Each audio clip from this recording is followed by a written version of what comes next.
Good morning, good afternoon, and good evening, wherever you might be joining from. Welcome to my Firing Line live stream. I am HR Funk, and I'm glad you all decided to join for the show today. I know I've seen some of you in the list over here already. We've got Katie, Cowboy, Ben Crane, and Elaine's Domain here. Hopefully, we'll have some more people join soon. Also, Mr. Goldenrod, I know I saw him in there. And one of the things that I wanted to talk about today, right off the bat, is something that was bothering me leading up to this live stream. Whenever I put together a live stream, I always try to come up with a catchy name for it. And this one, as you can see, is the Firing Line live stream. And I want to try to start to standardize my live stream show a little bit and have like one name. So, people, whenever you see that, that's my show, and you can associate that name with the show. So last night I was actually laying in bed trying to come up with catchy names, and this was one of them, the Firing Line. And I came up with a couple of other ones. I came up with Lock, Stock, and Barrel live stream, and also the HR Hour, which I thought was kind of a play on words. But I thought I would throw those out and also get some suggestions from any of you. If you have like a cool name that I could use for the live stream, anything you guys think up. And if somebody comes up with a good one or a better one than I have, which is not going to take a whole lot of work, I'll definitely consider that as we go forward. And then from now on, when you see that come up, even if you don't see the channel that's with, if you see that name for the live stream, it's mine. Also, I have got the show open today once again to all of you. If anyone actually wants to come on as a guest on the show, you can send me an email to the email address going across right there. That's hrfunk@zoominternet.net. Send me an email. I will forward you a link, which will bring you back here, and we can bring you onto the show. If you want to be seen, so we can do a split screen and have a conversation back and forth, make sure your camera is enabled. If not, if you haven't done your hair yet this morning or anything like that, and you want to just join by voice, then obviously keep your camera off and you can join just by audio.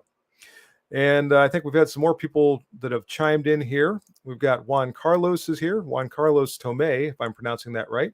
Good morning to you. Joe Morgan is here. How you doing, Joe? Terry Barnes, glad you made it, Terry, from Lexington, Kentucky. Tony York, the funk and stuff. Which takes me back to my youth. How many of you remember HR Puffin stuff? I used to get that once in a while when I was a kid, partly because I was a little puffier in those days than I am now. And actually, I was a little puffier a few years ago. But I would get the HR Puffin stuff thing every once in a while. Triggered, that's kind of cool. Triggered, yeah, let me write that down. So when you guys come up with some of these that I think are good, I'm going to write them down on my little notepad here.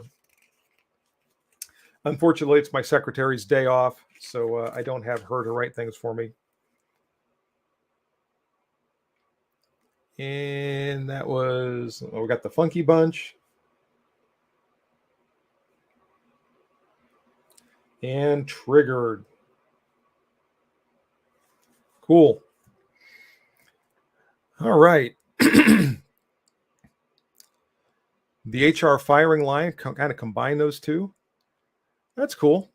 Ben Crane didn't answer the calls, just blocked the guy's number, was waiting for you. Yeah, if he was calling you at that time, Ben, and we were talking before the show actually started in the chat over here, Ben was getting calls overnight, and I asked him if the guy that was calling him was drunk, and he said he didn't answer the phone. So I have a feeling if he was calling at that time of night, there was a good chance, just given, I guess, the history that I've seen with people during the course of my law enforcement career. A lot of times that's the case. Forgive me for being cynical. And let's see. Ridge Runner, don't need to see the knuckleheads. I'm not sure who you're referring to, so I don't know if we've got anybody here yet. Joe Morgan's out of coffee this morning. Oh my, I just filled up before we started to make sure I had enough to get through the show. The Puffin Stuff show was creepy. Oh, I don't know. When you're a kid, it was pretty funny. I don't know that I want to watch it nowadays.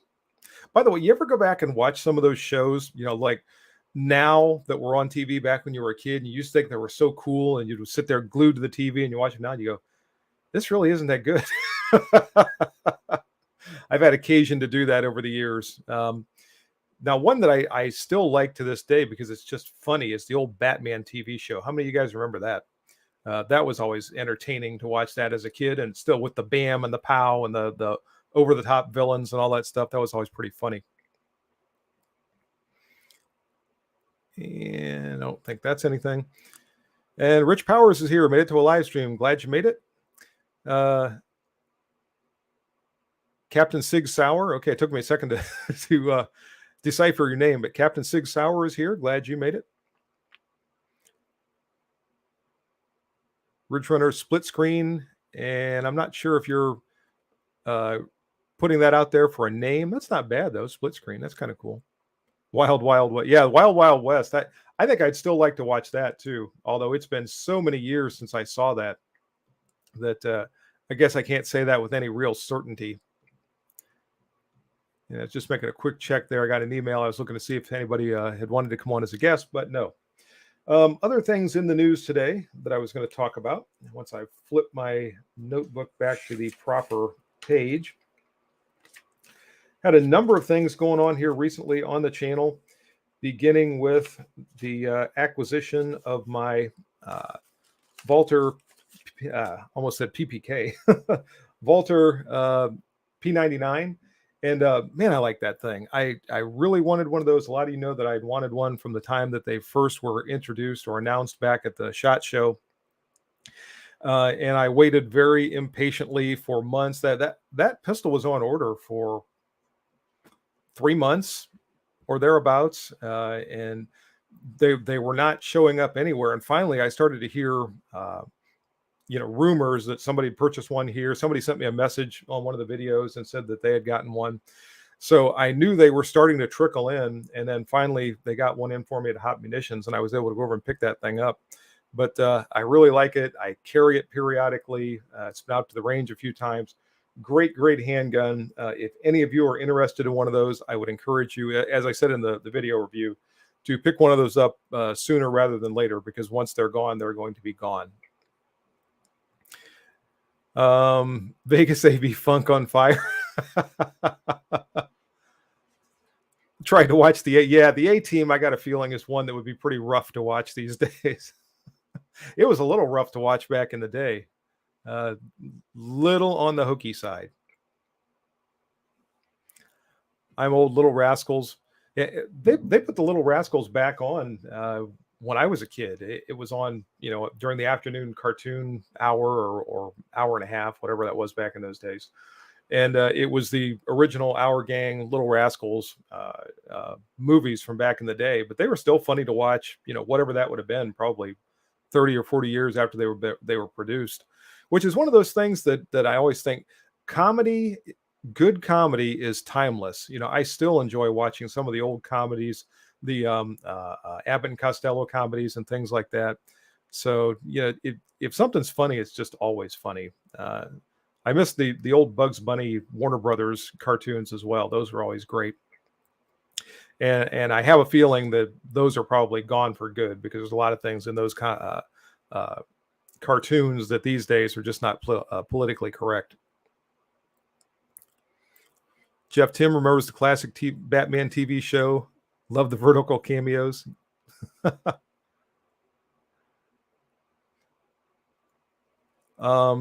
Batman movie with Adam West and Burt Ward was the worst, I think, put on film. I don't know. I think I saw the movie. I think that was one of those things that would be on periodically back in the day. I'm pretty sure I've seen it, but it's been a long time. I remember the series more than the movie.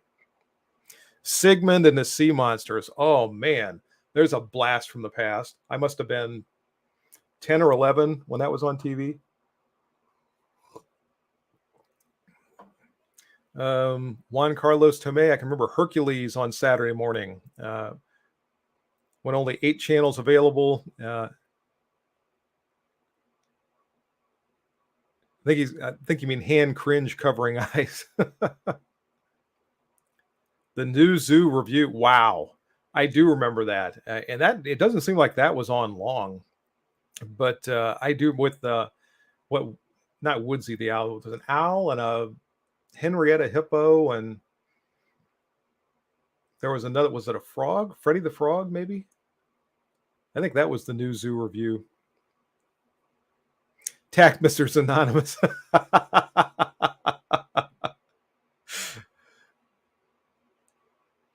What do we got? Governor Michelle, I'm not sure how you pronounce this, Luan Grisham on Friday announced a new public health order that she said will prohibit people from carrying firearms either open or concealed in Albuquerque. For crying out loud. Yeah, that's the public health concern right there.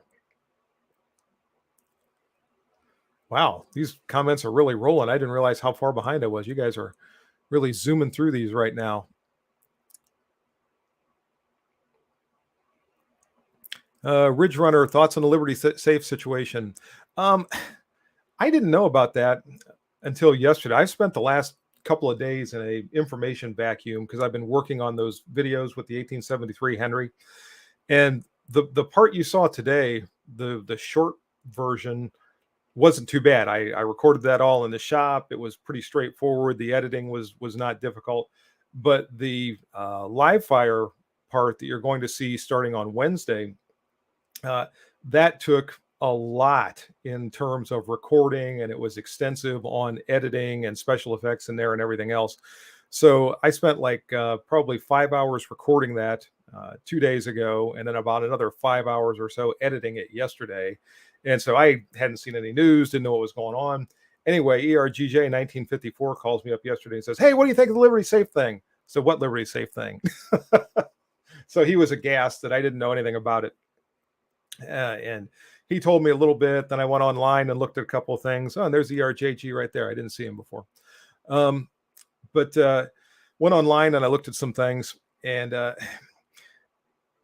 it's the whole thing strikes me as a little odd. In fact, they were even talking about this on Fox News this morning, that I know that a lot of companies have the same policy that Liberty Safe purportedly had. I've dealt with banks before and other businesses where I've obtained a search warrant for something. The telephone company used to be like this. And once you provided them proof that you had obtained a search warrant, then they would comply with, whatever they needed. So Liberty Safe apparently had that sort of a company policy. I have a feeling that's going to be revised at this point.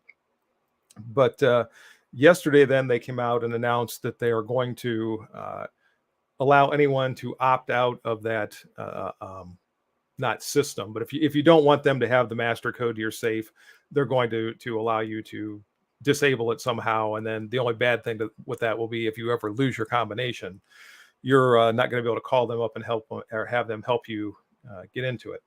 So it looks like they're working on rectifying the problem that was caused by this whole thing. But the company policy that they had, like I said, is not something that's foreign to me as a law enforcement officer. I've seen that through other industries. So I guess that's the most comment that I have on it at this point. ERJG 1954, does HOP do FFL transfers? Do you know what they charge if they do? They do. I don't know what they charge. I want to say it's something like $25, but I don't hold me to that because I'm not absolutely certain. Let's see. Ben's talking to Joe Morgan. Great American Hero. Yeah, there's one. I like that too. I was a little older. I was probably, I don't know, 13, 14, something like that when that show was on. And I thought it was pretty funny in those days, but that's probably another one I'd go back and go, don't think I'm going to watch too much of this. Saturdays with the Three Stooges. Yeah, I miss those guys too. Where'd they get the disappearing bullets on the A-team? Good question. Yeah, because they'd shoot like 5,000 rounds back and forth, the bad guys and the A-team guys, and nobody ever hit each other. They got their marksmanship training from the Star Wars stormtroopers.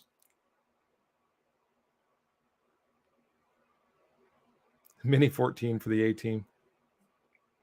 Get Smart. Oh man, who put that? ED, you put that up there. I think I would still enjoy the Get Smart show. I watched the movie a couple of years ago with what's his name? Steve Carell. And I wasn't crazy about the movie. I didn't think they did a good job with that, but the old TV show was pretty funny. Tony York's got the A-team song. Dun, dun, dun, dun.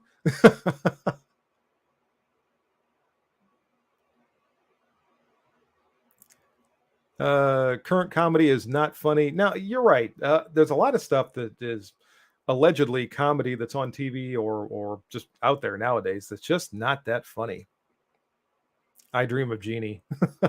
I think as a young boy, I had a crush on Barbara Eden. I have a feeling I wasn't alone. Speed Racer. I was like a Speed Racer zombie when I was probably 8 years old. Loved that cartoon. Buck Rogers, Chips, eight. There's a child of the 80s right there.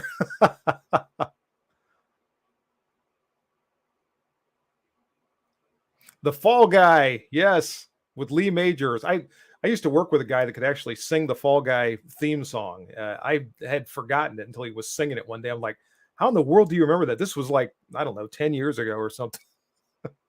He was obviously much more of a fan of that than I was.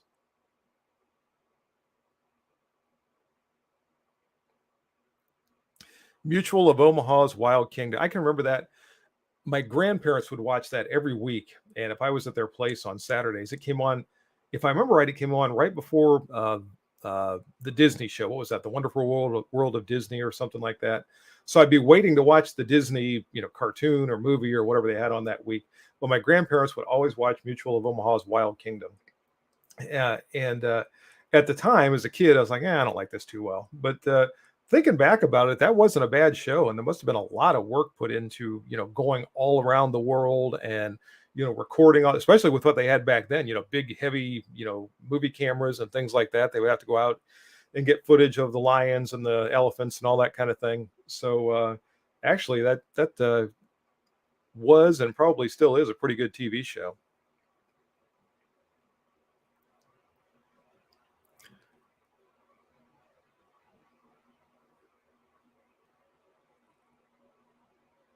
Elmer Fudd, and that fully auto double barrel limitless man. Yeah, yeah. Elmer's shotgun never ran out.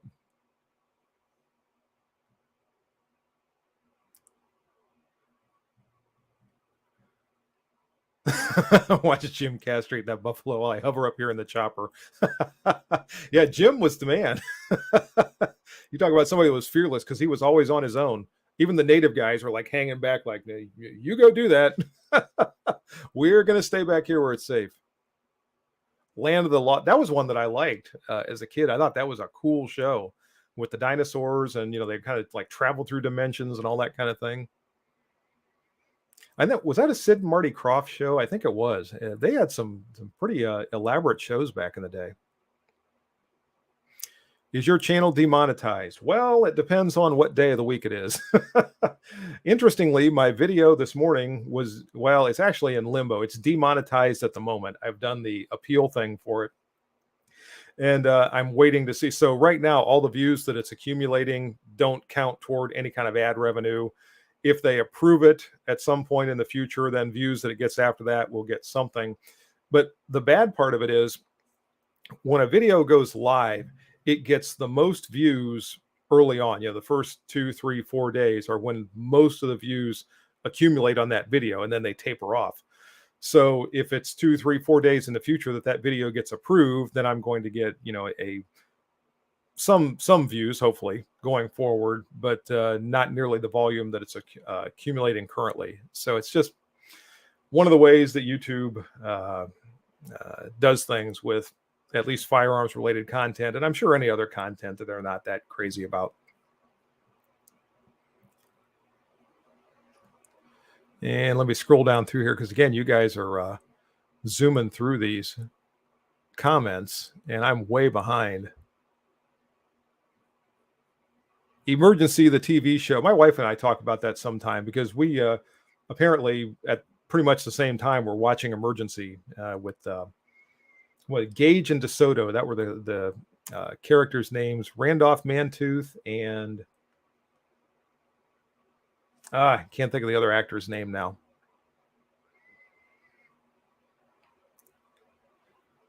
After Star Trek, oh yes, I was a Star Trek zombie. I still am. I'm still a Trekkie to this day. Although maybe I should qualify that. I'm a Trekkie up through the Enterprise TV show from the early 2000s. The things that have been produced since then that have the name Star Trek in, I've been highly unenamored with.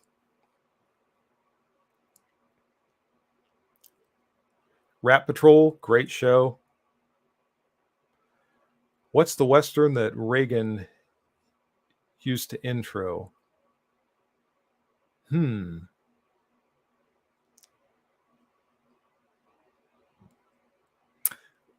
That, no, I was going to say Alias Smith and Jones, but I think that was the one actor that was in the show. I can't think of his name right now.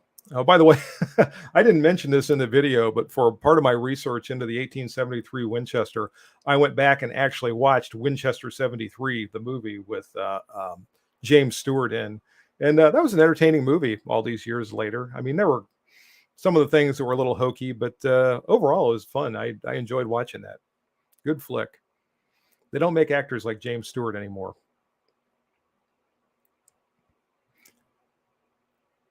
And I am completely lost now in the comments. RJL, good morning to you. I worked in film, did color for many years. Or wait a minute. Did color for many of the old stuff. Okay, cool. Dragnet, Adam 12, Batman. Cool. That's very cool. I think I've told this before, but I used to get off work. I would work a second shift at the PD, and I would get home about 11 o'clock. And there was one of the TV shows that played older, or TV stations rather, that played older TV shows. And Dragnet came on at like midnight during this particular time period. And I used to like get home and hurry up so I could go and watch Dragnet. So it's like back in the 90s, the show was 30 years old or thereabouts, and still fun show to watch. And the thing that struck me about Dragnet, particularly as a police officer, is a lot of the issues that they were talking about and debating and one thing and another in the 1960s when that show was being produced were still being debated and talked about, all these years later that I was watching the show. So I always enjoyed watching that. This is great. Everybody's got their favorite old-time TV shows they're throwing up here. Red Dirt, Trekkie or Trekker? I always heard Trekkie. I don't know that I've heard Trekker. Katie Cowboy, The Lone Ranger. I remember seeing Lone Ranger movies, but I don't remember the TV show. I don't think either that was not on when I was a kid or it just wasn't broadcast in this area. Oh, Reagan did Death Valley Days. I did not know that.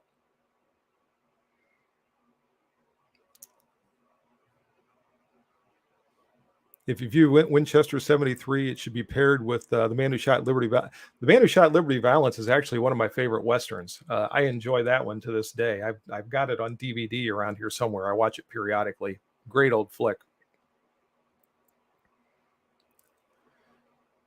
Red Dirt 3030 sure does not look like it'll recoil.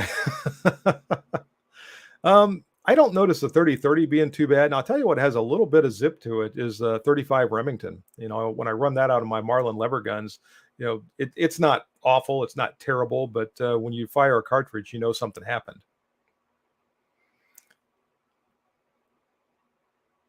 A lot of those old TV shows are not gun friendly at all. Kind of depends on the show. I suppose that's true. Hill Street Blues. I remember that show being on, and I remember particularly a lot of cops like to watch Hill Street Blues. I was never one of them. I don't know. I just never got into that TV show. That and what was the one years later in New York? Was it NYPD Blue?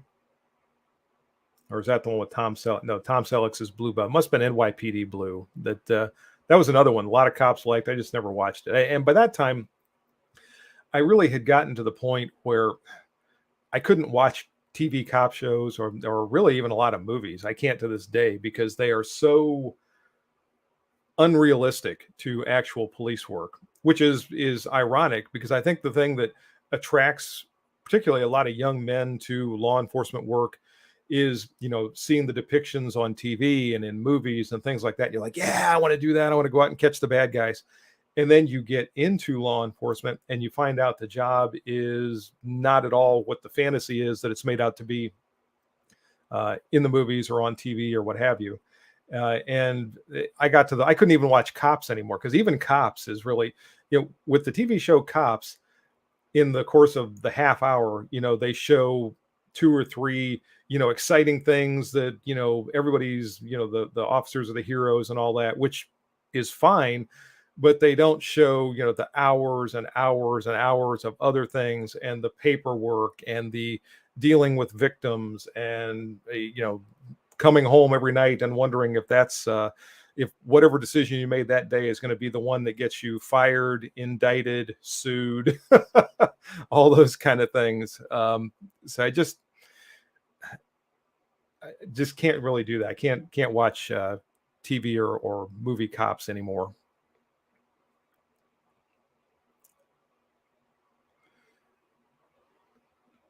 Big Valley used to watch Big Valley used to be on Sunday mornings around here, and it was like a double header, because we would get Big Valley. It came on at, like, I don't know, 10 or something like that in the morning, and then Gunsmoke would come on right after that at 11. So you could watch both of those, one right after the other. That was always fun. And Bonanza was in there somewhere. Tony York, being a cop is kind of a drag. No, I wouldn't say that. I loved my career. I loved being a police officer. But there are times when, yeah, there are those days. And it seems like the longer you're in law enforcement, the more of those days there are. Chips was shot on a new unopened freeway. I didn't know that. The Naked City in the 1950s New York detective show. I don't remember that one. I don't even remember seeing that in reruns. Cops interfering with Darwinism.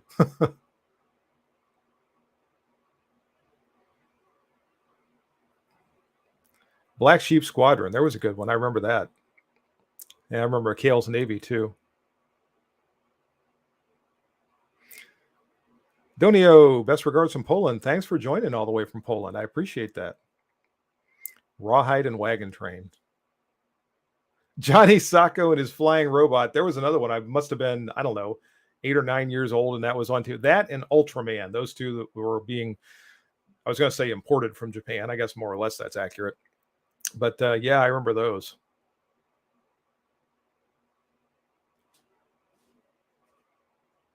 I loved being a cop. Didn't like most cops.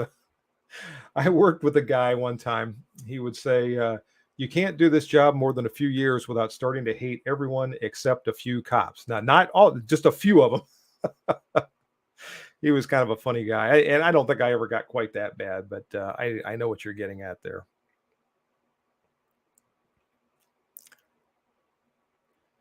Josh Twyman shot 30 out of 40 on Army rifle qual. Good job with irons, and 29 out of 40 with an optics. Good shooting. Nice job.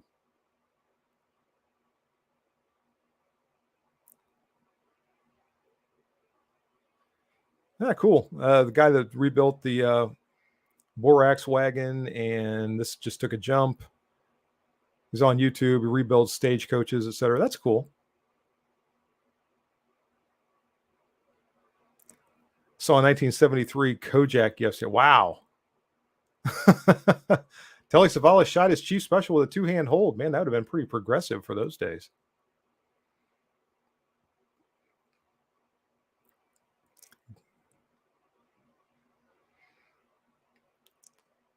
And Douglas K., good morning to you.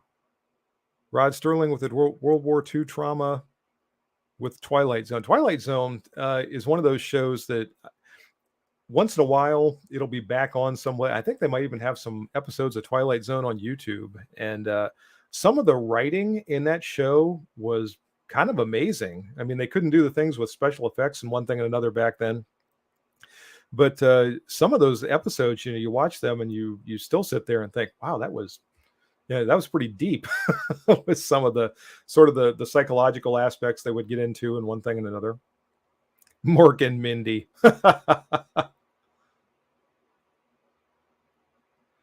The Ghost and Mrs. Muir. There's one. I remember watching that, but not often. I can vaguely remember the show, but I couldn't tell you much about it other than it had Michael Caine and whoever played Mrs. Muir in it.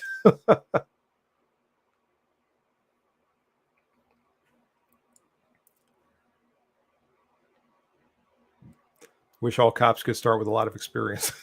You and me both. Outer Limits. I never saw The Outer Limits much. In fact, I don't know that I ever actually saw an entire episode of The Outer Limits. Car 54, Where Are You? That's another one that I know of the show. I don't think I ever saw it. Beretta.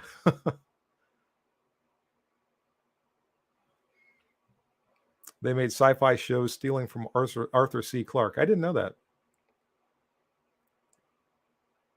Greatest TV show of all time is I don't know. I'm glad you like that one, Ben.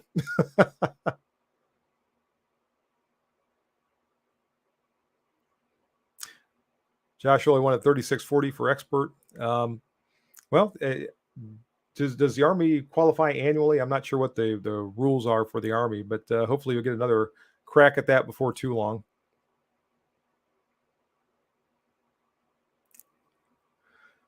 Scott person didn't realize it was a show. Yeah, that's kind of the direction things have gone. That's where we've devolved to today, is talking about old TV shows. But we're having a pretty good time. ERJG, since we're mentioning movies, Hell for Heroes with Steve McQueen. I don't think I ever saw that. I remember the title, but I don't think I ever saw it. I did not know Larry Wilcox was in the Marine Corps. Huh. That's interesting.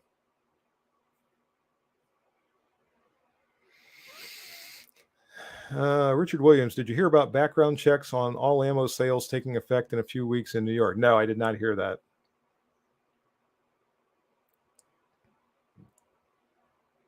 Josh Twyman annually. Okay, so again, you'll get another try, and you got some time to work on your shooting between now and then.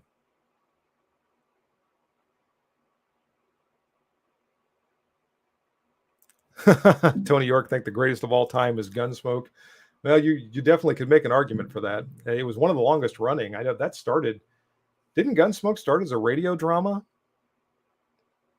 I know it started way back, or maybe I'm thinking of Dragnet. Maybe that was the one that started as a radio drama. But I know Gunsmoke started out in the 50s, and it was still in production, till almost 1980, late 70s, definitely.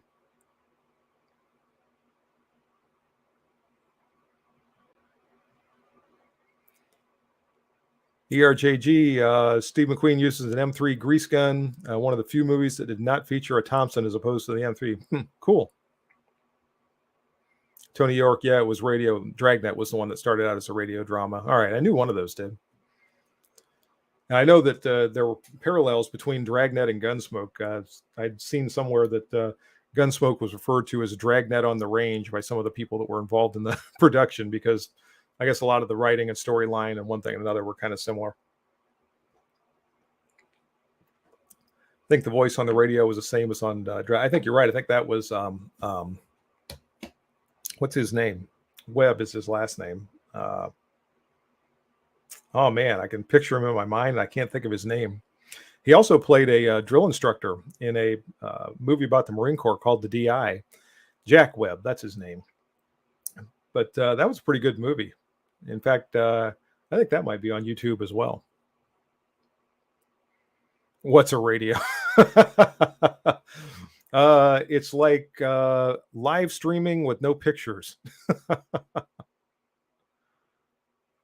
Lee Marvin was in the 4th Marine Division as a scout sniper. I knew he was in the Marines. I did not know what his job was. Of course, everybody remembers Eddie Arnold was awarded the Congressional Medal of Honor as a Navy.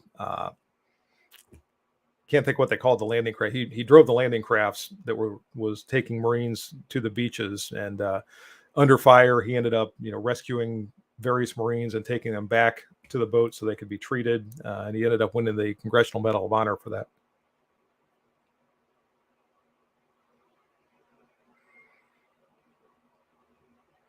How do you decide what guns to review?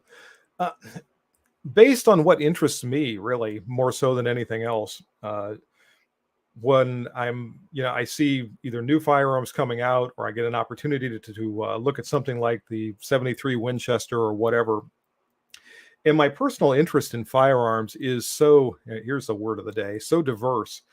Anything from, black powder firearms from the, 17 and 1800s up through, very modern, sophisticated firearms that we have today. Uh, Basically, if it launches a bullet, I probably have an interest in it, and some more so than others.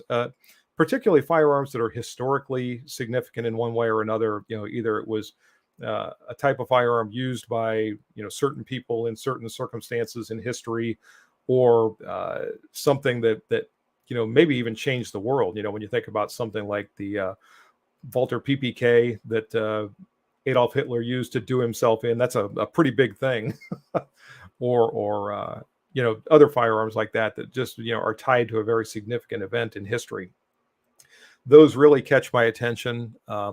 Sometimes the newer things that come out, like recently, earlier in the summer, I was working with a lot of the new micro compact 9mm that are getting churned out by everybody, and trying to get a kind of a handle on those and see what I think of them. And I want to do a few more. I'd like to get one of the Mossberg. What do they call those? MC2Cs or something like that. I'd like to try one of those out. There are a couple of other ones out there floating around too that I would like to try. Rifles, anything from military rifles to precision rifles or whatever. I enjoy precision rifle shooting especially, but all rifles interest me. So it's really just sort of, whatever I can get my hands on that I have an interest in, and then I can try to pass on my thoughts to all of you is, and a lot of times I don't have a plan for that. It's kind of like what opportunities come available to me. Now, sometimes, like for example, when the Springfield Armory Echelon came along, I wanted to try it because I wanted to see if I thought that it merited the hype that it was getting. And spoiler alert, if you didn't see that review, I don't really think it merits all of the hype that it's getting. Although I think the optic mounting system is pretty advanced. I will give them credit for that. I think that optic mounting system is quite an achievement. But beyond that, the handgun itself really is just another striker fire polymer frame 9mm pistol. I'm not saying it's a bad firearm, but I don't think it does anything significantly better than things that have been on the market for a long time. So in that respect, I just wasn't that impressed by it. As opposed to, when I shot some of the Canic pistols, I've got my Canic SF that I really, really like. And that was one of those when I shot it, I thought, wow, this is really something because it shoots so well. So, I mean, that's kind of a contrast between those two handguns, and the Canic pistols have a really good reputation as far as that goes. But I think what I'm seeing coming on YouTube and sort of out of the firearms world is the new Echelon from Springfield Armory is considered, vastly superior. And I don't see that. Of course, that's just my opinion. Other people will have their own opinions about that. And it looks like Tony York is leaving us. Have a great day, Tony. Webb's badge number is retired from use. I think I knew that. I think I had heard or read that somewhere. Can you possibly review the Siley optics? I have two of them. I will if I get a chance. I don't know that I've seen them around here. I could see if Optics Planet has them. That's, my arrangement with Optics Planet is so nice. I'm wearing my Optics Planet t-shirt today. How about that? But it's so nice because I'm able to request things from them, and you all help out with this. I think I've told this story before. With my discount code that I have, whenever any of you or me use my discount code, they keep track of that. So they basically keep a tally on how much my videos bring business to them. And the more business that they get from my videos, the more valuable the items are that I can request from them for review. And it's so nice because since they're not a manufacturer, and I've said this before, I know I have, they don't care what I say about the products. So it's not like they're sending me these products with an expectation that they're going to get a fabulous review. They send it to me and I can review it however I want. And for them, if I have a negative review on something, then that saves them potentially having another customer that's going to order that item and then be dissatisfied with it. Then they have to do a return, or they have a customer that's upset with them or whatever. Or if I give something a positive review and they sell a whole bunch of those things, then everybody's happy. So it's just it's really nice. It's kind of unique, and I don't have quite that relationship with other companies that I work with, but I've got somewhat similar relationships that I've been developing with IsoTunes and the hearing protection, SSP eyewear recently. And by the way, I really like dealing with Mike from SSP eyewear. Uh, I've been trying to get him on for a live stream as a guest because he just nice guy, extremely knowledgeable, and I guess maybe I kind of get geeky on some of this stuff because hearing him talk about the technical aspects of eyewear and light transmission and optic clarity and all that kind of stuff, I think, wow, that's interesting. You don't think about that when you grab a pair of shooting glasses and you put them on, you go out and shoot. But they've got the optic correcting or vision correcting lenses in their shooting glasses and everything else. So we're working on that, and he is constantly, going to trade shows or going here, or going there. He's at the, I think, USCCA convention this week that's in Indiana, Illinois, somewhere like that. But when I can set that up, I want to have him on because I think, I hope all of you find the information that he has to pass on as interesting as I do. And now I'm back over here where I'm unfortunately way behind again. Oh, looks like Tony's staying with us. Good.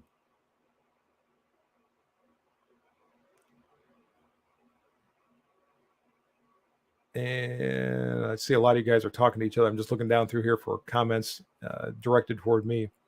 Floridian, good morning, sir. Enjoying all your videos. Thanks, and keep them rolling. Will do. Thanks for watching.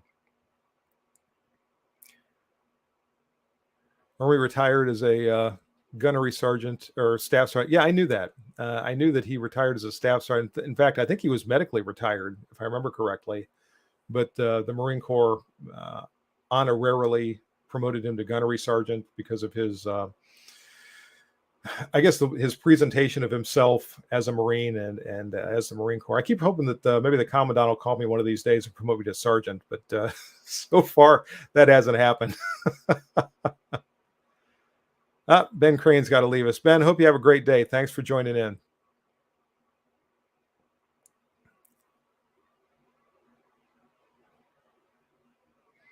Russ Michael saw a report that reloaders have to report yearly amount and location of powder, blah, blah, blah.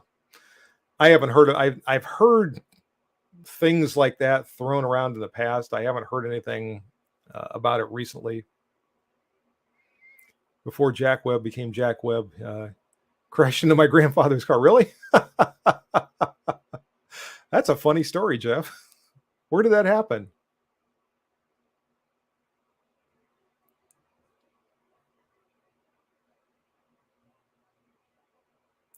KD Cowboy HR hates my blocky, ugly spring. No, I don't, KD. I don't hate them. Ridge Runner's got to go. Glad you were here. Have a great day.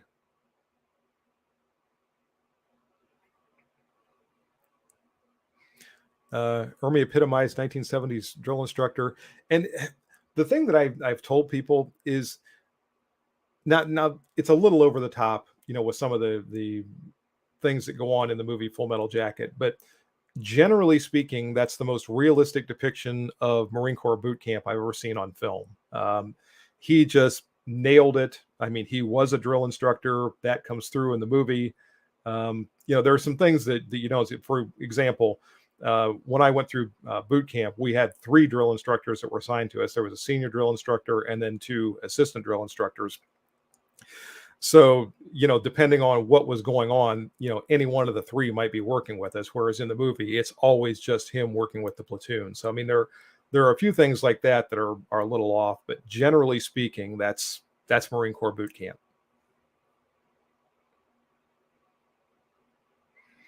ERJG this coming Monday. Yes, the 9/11 anniversary. Everyone take a minute to remember all those people that we lost on 9/11 and all the people we lost as a result in the years following 9/11.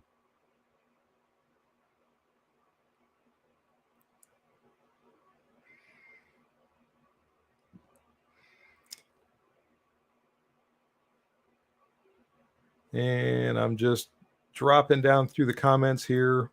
Tony York is nearly hypnotizing. I assume you're talking about the Full Metal Jacket. I know. I watch those movies, and you're flashing back, and you're kind of like, singing along to the songs or the chances running and stuff like that. I know it's kind of weird, the things that when you've actually done that and then you watch the movie.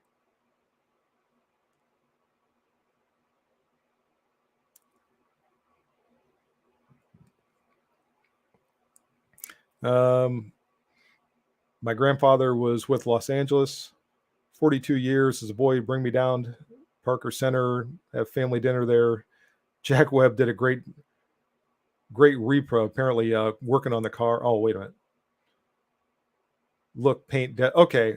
I see what you're saying. I get what you're saying now. I was lost for a second there.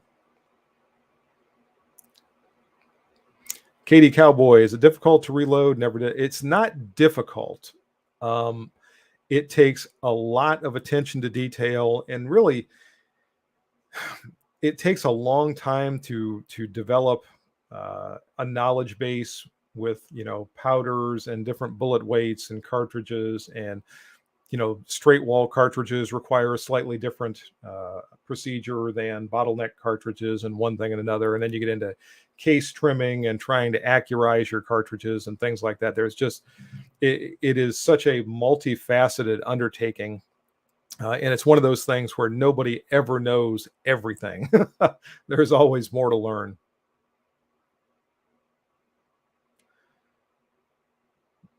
What kind of chance? Wait a second. What kind of chance did you have, and can you sing one? No. No, in fact, I have talked to some younger Marines more recently, and I think back about some of those chants that were, shall we say, explicit, and especially if they have mixed platoons now with male and female Marines, I'm like, how can you do some of those chants with females there? And I guess that a lot of them have changed now. From what I understand, out in the field, if it's all males, a lot of those old chants are still around, but when they're in mixed company, not so much. So, which almost seems to me like it loses something, because those were such an ingrained part of the experience we had. But I don't know. The Marine Corps, I used to say, is one of those entities that will never change, and I guess I was wrong, because we definitely are seeing some changes in the Marine Corps these days.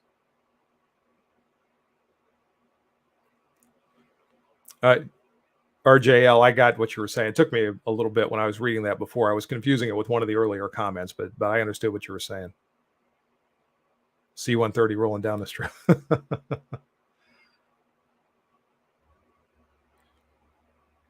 My brother thinks he knows everything about reloading. Well, okay. That's usually just about the time you need to start to worry. Floridian, are you still liking the Masada Slim? Yes, I do. I have not carried it for, I don't know, a few days now. Mainly, I'm waiting for a little bit cooler weather because it'll be easier to carry it. But I still very much like that pistol. Whoa, chance.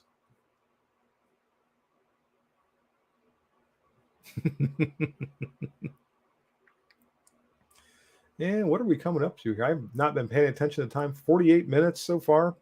And I'll keep things going for an hour. And if the comments are still coming, fast and furious, I'll go a little bit beyond that. But definitely we'll go for another 10 or 12 minutes here anyway. Marines have no commandant because college football coach turned senator. What? You lost me there, Mark.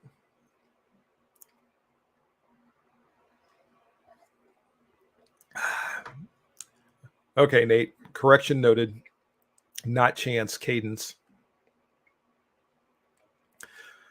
But what else do I have for you guys today?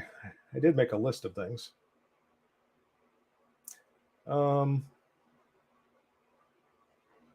See, I mentioned the 73 Winchester video coming up on Wednesday.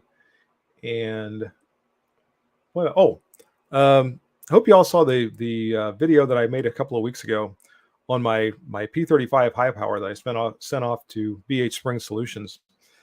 I was really happy with the way that turned out, and it came back to me just, it looks great. It shoots really, really well. So I could not be happier with that. And I was looking forward to sharing that with all of you. So I hope you got something out of that one.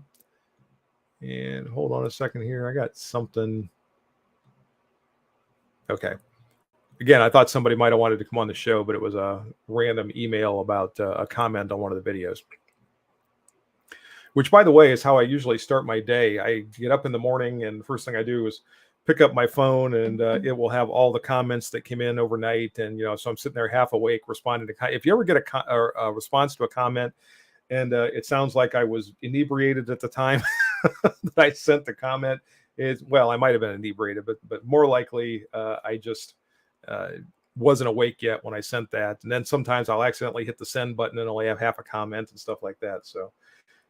That's what's going on there. Not enough coffee, not awake enough, but usually I start my day that way, and then I gravitate into here and I start to look at the other things and then start to figure out what I'm going to do for my video production that day and go on from there. And since I actually retired, whatever it's been now, several months ago, that's more the way I've been structuring my day, where I'm approaching the YouTube thing, trying to make it a little bit more orderly and organized and systematic and all that. And I hope that comes through on your end on the videos. Oh, that reminds me.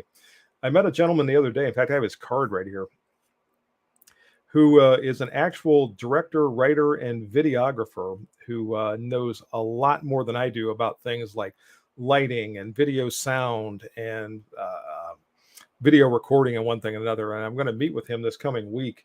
And hopefully he can show me some things that will help out with some of the aspects of my video recording.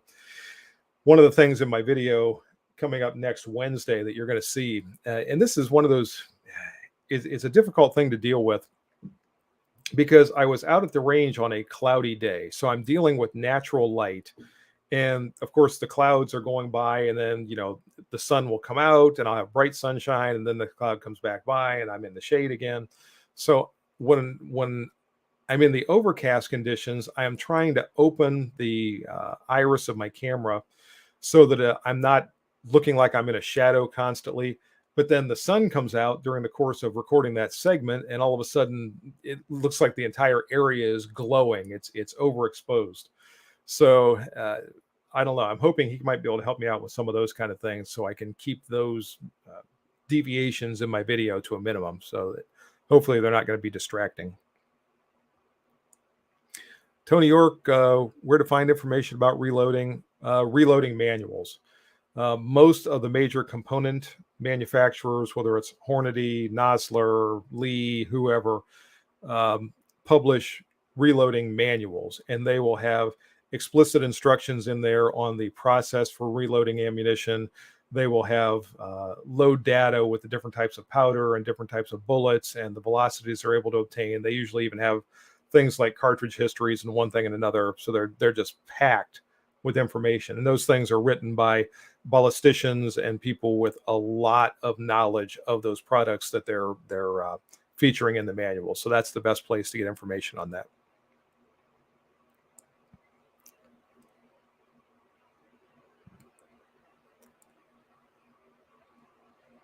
And I'm just going down through here. Douglas K, really like the camo finish on the high power.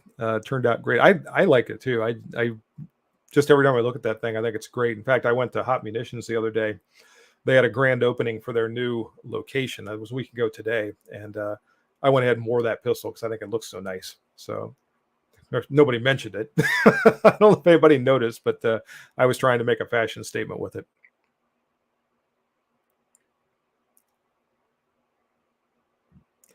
Is 200 yards too far for 44 Magnum lever action rifle? The bullet is definitely going to go that far, depending on what the load is that you're using. Probably the better question is 200 yards too far for a 44 Magnum lever action rifle shooter, depending on what sight system you're using and how it's zeroed and everything else.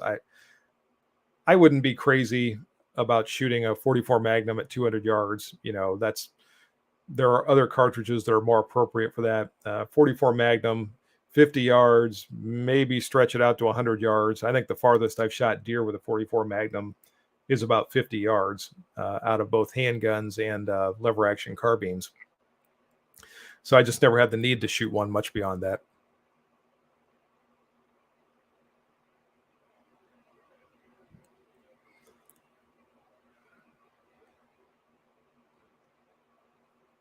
And where are we here?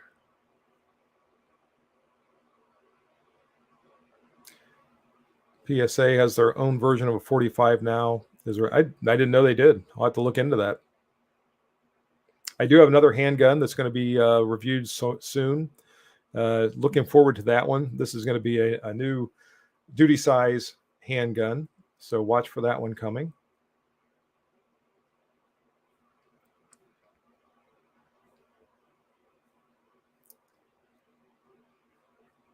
And just going back up through here.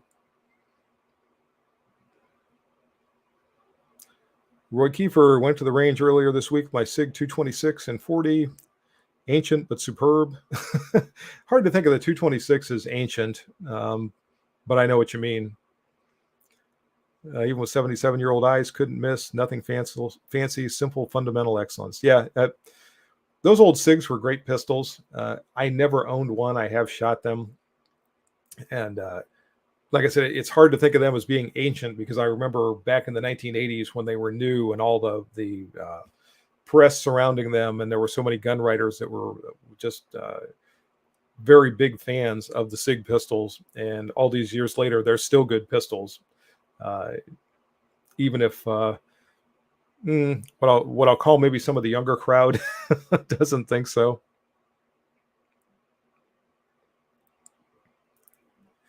.357 Henry is a fine shooter. I really like .357 Magnum lever guns. The 73 Winchester. I keep looking over here because it's leaning against my gun safe right now.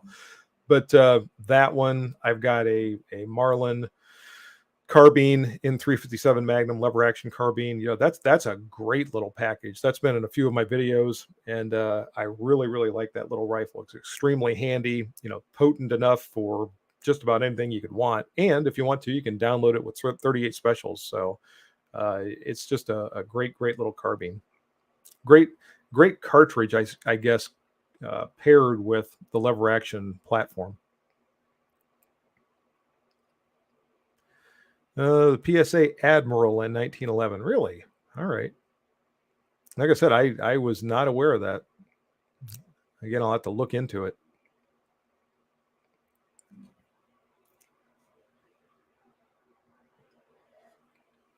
Starting to lose my voice, so I'll take a sip of coffee, which is about room temperature now.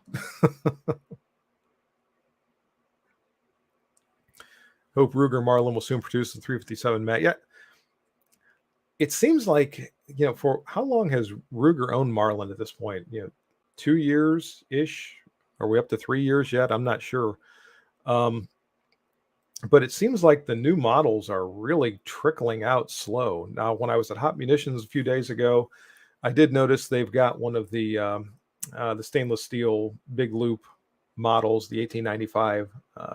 They had a couple of those, and there was another one that was a walnut and blued steel. I don't remember what the model was exactly. I don't think it was a 336, but it just doesn't seem like they're in a big hurry to get some of the other Marlin models back in production. Haven't seen a 39A. I don't think I've seen an 1894 anywhere yet in any chambering, but hopefully they'll speed that up a little bit.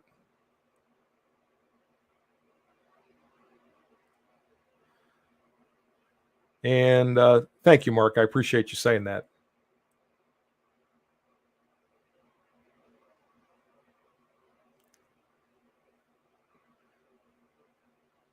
Tony York, have a Marlin 1894 and 44 Magnum. That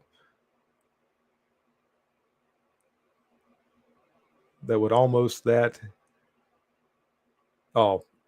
if you could only have one gun, it would be that one. Okay, I understand what you're saying. Okay, I got it. I've got an 1894 SS that's basically the same thing in stainless steel that I also really like.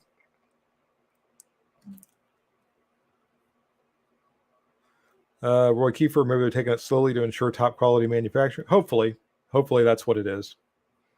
So they don't repeat some of the mistakes of the past.